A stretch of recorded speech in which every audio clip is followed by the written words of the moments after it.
It's November. The weather's kind of miserable. My inbox is too full.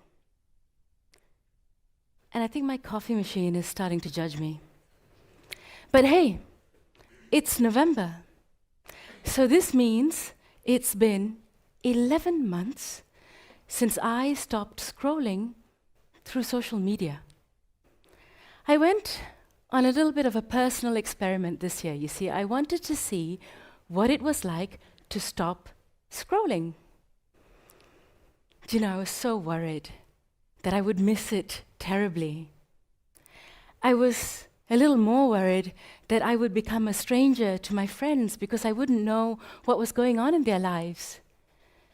And to be honest, I was positive that I would be bored out of my mind, because what do you do without social media, right? But you know, what started as a 1-month experiment is still ongoing 11 months later. And it's just been kind of peaceful. And I think it's been so peaceful and enjoyable because I got back something that I didn't know I was losing. And that's space in my head. And you know, to my own surprise now, I use my phone as much as I use my New Year's resolution gym membership. So this little experiment of mine was very interesting for me personally, but also very interesting for me professionally, because I am a teacher, and as a result, I do a job that lets me work with the most valuable resource in the world. It's not gold, it's not oil, it's not even time. It's something rarer, more elusive, and infinitely powerful. It's human attention. That's a bold statement, isn't it? Do you know why it's so rare and elusive and powerful? Well, quite simply because no sum of money can ever buy it. And no set of rules can begin to regulate it. And no stretch of time can actually make it last any longer. Okay, so I can feel my students in the room shrinking back in their seats. Oh no, she's not actually going to talk about the fact that we don't pay attention in class, is she? Divya, it's a TEDx talk. Be cool, be cool. Don't worry, I'm not going to go there, not today. I am going to talk about why attention seems to have lost its charisma. You see, we live in the era of information, this epoch of stimulus response, where we are constantly being stimulated and alerted, pinged, prompted, nudged, buzzed, flashed, tagged by this vast online world that never wants us to leave it. This is the era where we talk to each other more with our fingers and thumbs than we do with our voices. This is the era where there is just so much stuff to watch and read and listen to. And so this is the era where we no longer seek information. Information seeks us. Information practically hunts us down in this weird sort of reversal away from our hunter-gatherer ancestral selves. So let me paint a little picture for you with a few numbers. The average adult sleeps for about 8 hours a night. This leaves 16 waking hours a day. Now, most people spend about 8 of these hours at work, but we're at TEDxCentraleSupelec, so let's call it a 10-hour day of being connected to work, which leaves about 6 hours of free time. Now, what do we do in our free time? We eat, we watch TV, we exercise, we talk to our loved ones, we socialize, and then we spend 143 minutes scrolling through social media? 40% of our free time we spend Swiping, scrolling, liking, scrolling some more. Really? Yeah, really. As of January this year, the average time spent on social media per user was about 2.5 hours a day. Now, that's not our phones in general, and it's not the internet at large, it's just social media. So in the time we could be reflecting, exploring, and connecting, we scroll.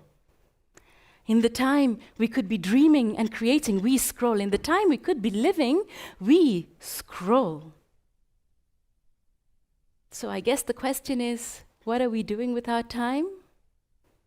I don't know, maybe the better question is, what is our time doing to us? Do you know, what is the single greatest expectation in society today? I think it's to be connected online. You text someone, you expect to like. You tag, you expect to like. You see someone online and you expect to be able to reach out to them instantly.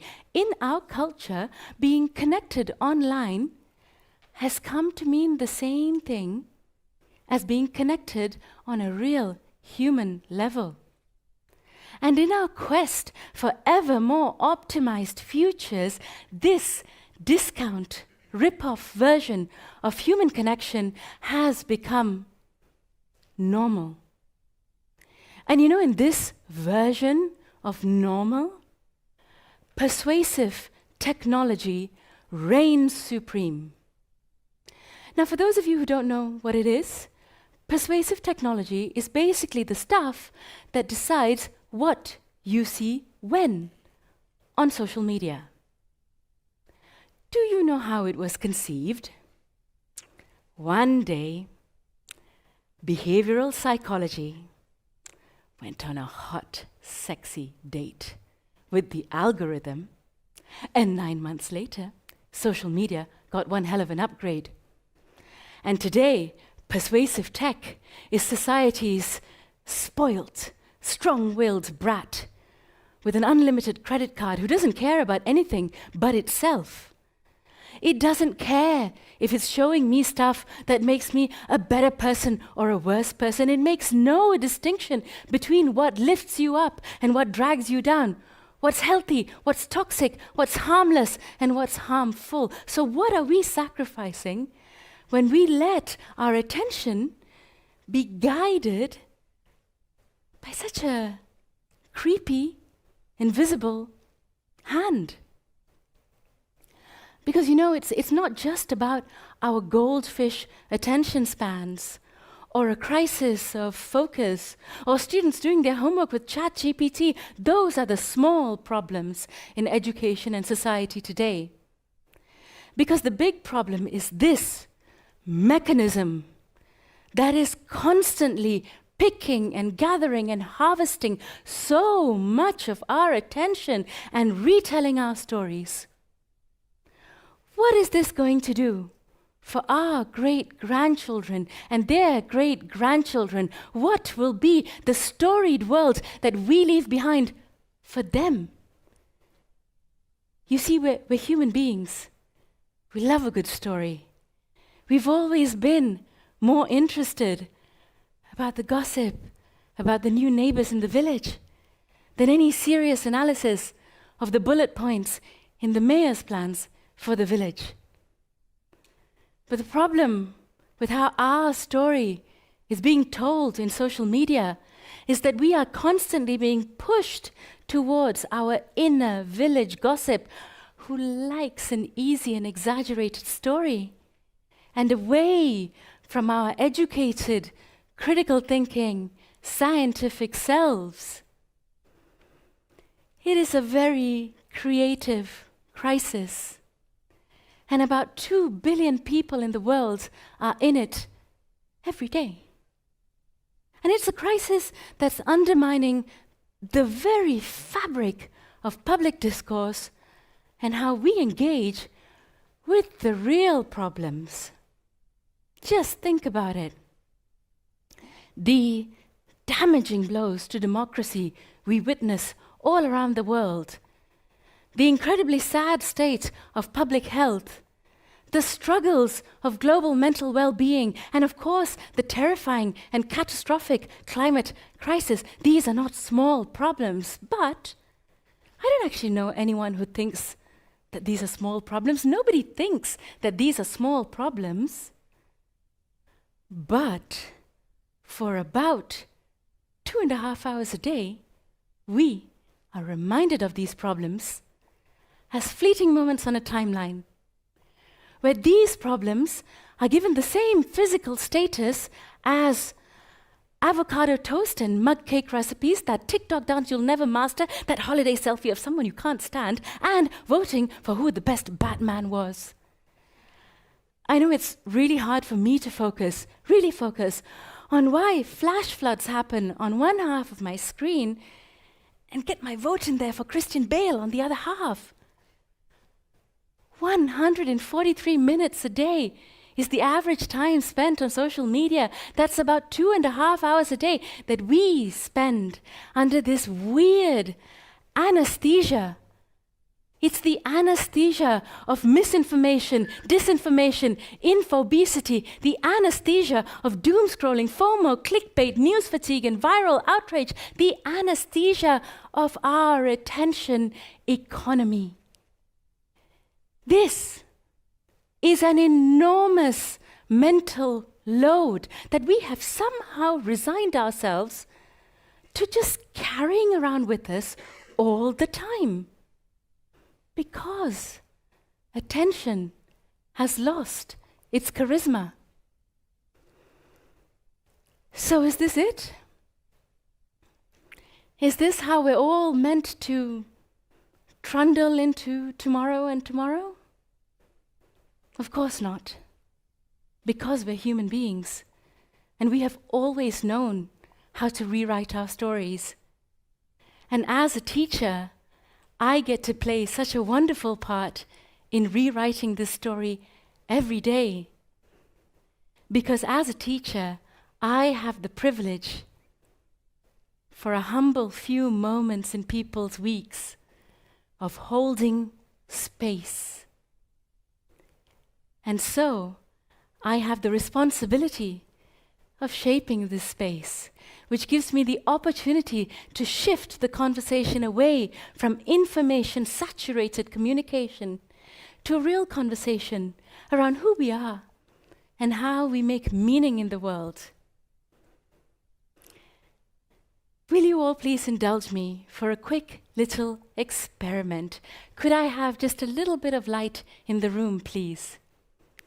I'm going to ask you all to do something really uncomfortable. Ready? I'm going to ask you to please look at the person next to you and smile. It's going to be so uncomfortable. I apologize. Please take a minute to look at the person next to you and smile. Look at how beautiful this person's eyes are.